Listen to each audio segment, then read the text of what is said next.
Em resposta ao inúmero pedido por parte de empresas de certificação energética de uma aplicação que fizesse a medição do perímetro exterior de um edifício, contando com a orientação solar de cada uma das paredes, assim como a introdução da orientação solar de cada um dos seus vãos, elaboramos uma pequena funcionalidade que vamos incluir no Vitruvium, que permite fazer essa medição. Nós começamos por indicar o comando que se chama perímetro solar. Ele inicialmente chama-nos a atenção porque a medição deve ser feita sempre no sentido horário. Caso contrário, o cálculo das áreas estará errado, nomeadamente no que diz respeito à inclinação e à orientação solar de cada uma das componentes de uma fachada. Ou seja, eu quando indico o primeiro ponto, eu tenho de continuar a definir o perímetro sempre no sentido horário. Assim como quando definir os vãos, faço também no sentido horário. Isto para que o Vitruvium consiga perceber a orientação solar de cada um desses elementos e consiga perceber se estamos a falar do contorno exterior ou contorno interior do edifício. Começamos por definir o nome do piso que vamos medir. Vou chamar este piso 0.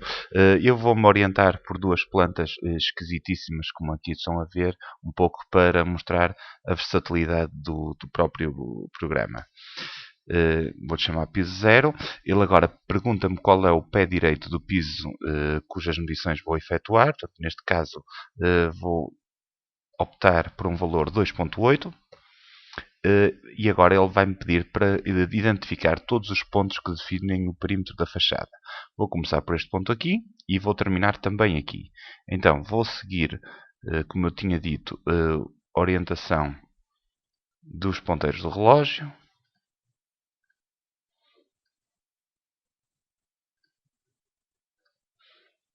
Comecei neste ponto e termino neste ponto. E depois de indicar o último ponto, faço Enter para continuar. A partir daqui, o Vitruvium pergunta-me se eu quero fazer a definição dos vãos e eu respondo que sim. Começa por me pedir o nome do vão que eu pretendo medir. Portanto, eu vou reportar ao nome que o vão tem no mapa de vãos. Neste caso, vou-lhe chamar P1. Portanto, não tenho aqui nenhum mapa de vãos, mas vamos hipoteticamente dar-lhe esse nome. Defino a altura do vão. Portanto, eu vou, neste caso, pôr 2.4. E a localização do primeiro ponto. Tenham ainda atenção que temos de continuar a seguir a regra de medição de acordo com a orientação dos ponteiros do relógio.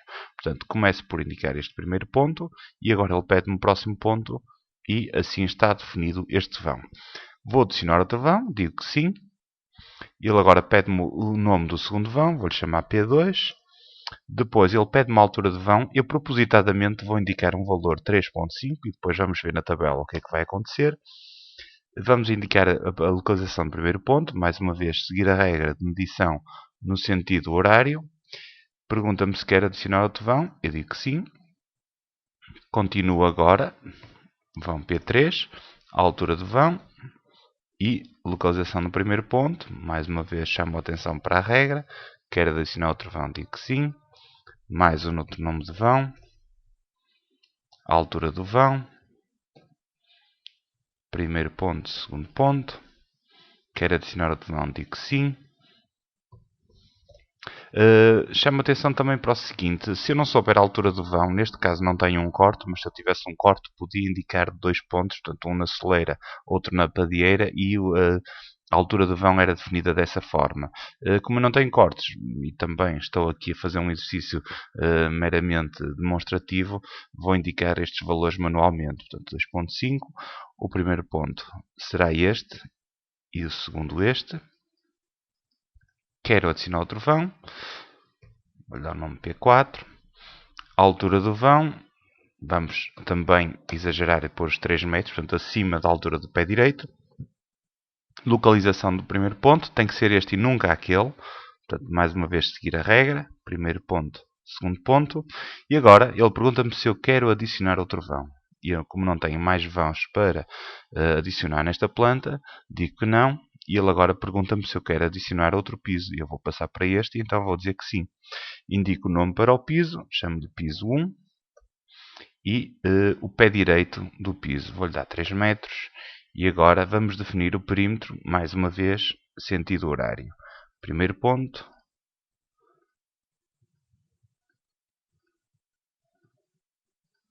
O penúltimo e agora o último, coincide com o primeiro. No final faço Enter. Pergunta-me se eu quero fazer a definição dos vãos. Sim. Nome do vão, a altura do vão, primeiro ponto, segundo ponto.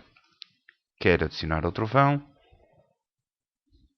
Aqui errei e dei o nome, em vez de dar o nome dei a altura, não faz mal, mas posso corrigir na tabela. Primeiro ponto, segundo ponto.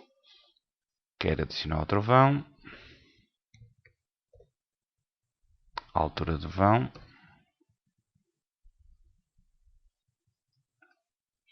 Outro.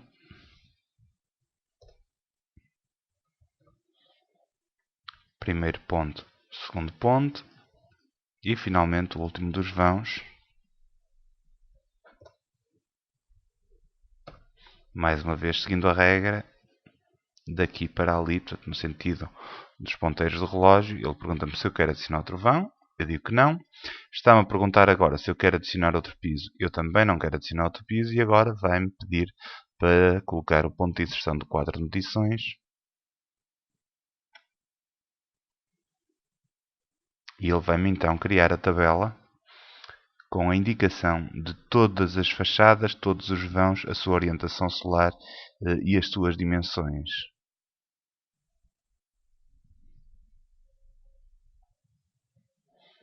Aí está ela. Portanto, tenho piso 0, fachada 1, o comprimento, a altura do pé direito, a área da fachada, a inclinação e a orientação de cada uma destes elementos construtivos, não é? Ele termina por me perguntar se eu quero exportar a informação para Excel. Eu digo que sim e atribuo-lhe um nome. E agora vou à pasta onde ele está gravado, carrego no botão direito, abrir com Microsoft Excel e aqui está então a minha tabela com todas as dimensões respeitantes àquelas fachadas para efeitos de orientação solar.